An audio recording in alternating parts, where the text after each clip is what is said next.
안녕하세요. 난나랭킹입니다. 이번 영상은 간도 크게 감옥을 탈옥했던 탈옥스 탑5입니다. 즐겁게 시청해주세요. 5위 프랑스 앙리 샤르에르. 살인죄로 종신형을 선고받은 그는 여러 번의 탈출 시도 끝에 배를 타고 탈출에 성공합니다. 베네수엘라에서 감옥살이를 마치고 그곳에서 정착을 하는데요. 그의 자서전 빠삐용은 인기까지 얻게 됩니다. 엄연한 죄수인데 탈옥의 자서전까지, 여기에 열광하는 사람들이 있다는 것도 놀랍습니다. 그의 탈옥 이야기는 영화로도 만들어질 만큼 극적이며 또 여러 번의 시도 끝에 성공한 그 탈옥이 매우 인상적인데요. 말년은 후두암으로 사망합니다. 4위 미국 스티븐 러셀. 사기 절도죄로 총 144년이나 형량을 선고받았는데요. 변호사, 판사, 의사 등 다양한 직업을 사칭해서 탈옥을 시도했었고요. 현재는 수감 중이며 신문에 글을 기고하기도 했다고 합니다. 러셀은 다양한 직업을 사칭해서 여러 번 탈옥에 성공한 사기꾼인데요. 그의 다재다능함을 왜 이런 곳에 썼는지 참 안타깝습니다. 3위 한국 신창원. 강도 살인죄로 무기징역을 선고받은 신창원은요, 화장실을 통해 탈출하고 무려 2년간 도피 생활을 했었는데요. 신창원은 대한민국에서도 가장 유명한 탈옥수이긴 하지만 아마 전 세계적으로도 유명한 탈옥수가 아닌가 싶습니다. 1989년 강도 살인죄로 무기징역을 선고받은 그는 94년 부산교도소로 이감이 됩니다. 노역 작업 중에 손에 넣은 작은 실톱날 조각으로 하루 20분씩 2개월 동안 화장실 환풍구 쇠창살을 갈아냈습니다. 환풍구 쇠창살을 끊고 교도소 외벽을 넘어 교회 신축 공사장 철담장 밑에 땅을 파서 탈출에 성공을 하는데요. 1시간 30분 만에 부산교도소를 빠져나가고 교도소 내 동료 죄수의 도움과 또 모범수로서의 쌓은 신뢰가 그의 감시망을 좀 느슨하게 했다고 합니다. 2년 6개월 동안 4만여 킬로미터를 도주하였고 빈집을 털어서 생활비를 충당하고 훔친 차를 이용해서 이동을 하고 경찰 추격을 무려 6번이나 따돌리게 되는데요. 전국 6개 지방경찰청에서 수사본부를 설치하고 97만여 명의 경찰이 동원되었지만 워낙 신출귀몰한 그를 잡지 못했습니다. 그의 현상금이 처음에는 1,000만 원이었다가 무려 5천만 원으로까지 오르게 되는데요. 당시 대한민국 최고의 현상금으로 주목을 받기도 했습니다. 99년 7월 16일 전남 순천에서 수리공의 신고로 경찰이 출동하여 신창원이 검거가 되었는데요. 검거 당시 입었던 신창원 티셔츠가 유행하기도 했습니다. 검거 후에 징역 22년 6개월이 추가되었고 교도소로 이감이 됩니다. 그의 탈옥 사건은요, 경찰의 허점을 드러내고 대규모 인사조치를 또 초래하기도 했었고요. 그런데 한편으로는 또 신창원의 모범적인 수감 생활이 동정 여론에까지 좀 집중이 되기도 했다고 합니다. 2위 미국 리처드 린 맥네어.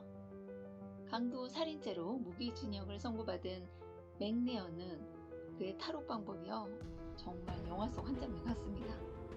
1987년 11월 17일 노스타코다주 미너트에서 강도를 시도하던 중 그는 두 남자에게 기습 공격을 당합니다. 그중 한 명은 사망하고 다른 한 명은 4발이나 맞았지만 살아남았는데요. 88년 2월 경찰에게 신문을 받던 중 맥네어는 립밤을 사용해서 수갑에서 손을 빼내고 탈출합니다.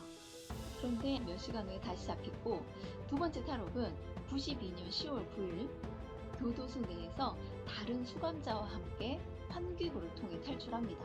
그는 머리카락을 금발로 염색하고 도난 차량을 타고 미국을 돌아다녔고 또 10개월 후에는 다시 체포가 되기도 했습니다. 2006년 4월 루이지애나주 플럭에 있는 교도소에서 탈출을 했는데요. 놀라운 거는 우편 가방을 수리하는 업무를 맡았던 그가 특별히 제작된 우편 가방 더미 속에 숨어서 교도소를 빠져나옵니다. 본인이 스스로 우편물이 된 거죠. 이것으로 그가 전설이 됐는데 보안이 엄하기로 소문난 교도소에서 탈옥은 13년 만에 처음이었다고 합니다. 대담한 거는 도주 중 자기가 들렸던 곳에 사진을 남기거나 어머니에게 편지까지 쓰는 그런 행각을 보이기도 했습니다. 너무 놀라운 거는 탈출하고 경찰관에게 붙잡혔는데 본인은 지금 러닝 중이라고 핑계대서도 도망을 치게 됩니다. 맥레어는 탈출을 위해서 철저하게 계획을 세우고 다양한 위장과 변장으로 경찰의 수사망도 피했습니다. 그의 탈출은 단순한 도주가 아닌 치밀한 계획과 얼마나 그 대범함이 있는 용기가 아닌가 싶은데요. 맥레어는 미국을 떠나 캐나다로 도주해서 여러 도시를 돌아다니며 도망치 생활을 이어갔습니다. 1위 알카트라즈 탈옥수들. 알카트라즈 감옥을 탈출한 전설적인 이야기인데요. 바로 프랭크 모리스와 앵글린 형제의 탈옥 사건입니다. 철통 같은 경비로 유명한 알카트라즈 감옥에서 그들이 어떻게 탈출했는지 지금부터 시작하겠습니다.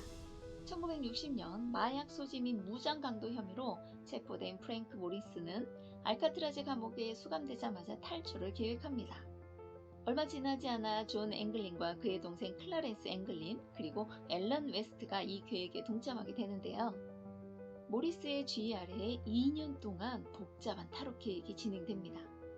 이들은 식당에서 훔친 포크와 숟가락을 이용해 송곳을 만들고 이를 이용해 땅굴을 팠습니다. 또한 우비로 뗏목을 만들고 석고와 종이로 미끼 인형을 제작하기도 했죠. 62년 6월 11일 이들은 미리 만들어둔 미끼 인형을 침대에 두고 통풍로를 통해 옥상으로 올라갑니다. 이후 뗏목을 타고 8km 떨어진 엔젤 아일랜드로 향하면서 탈옥에 성공합니다.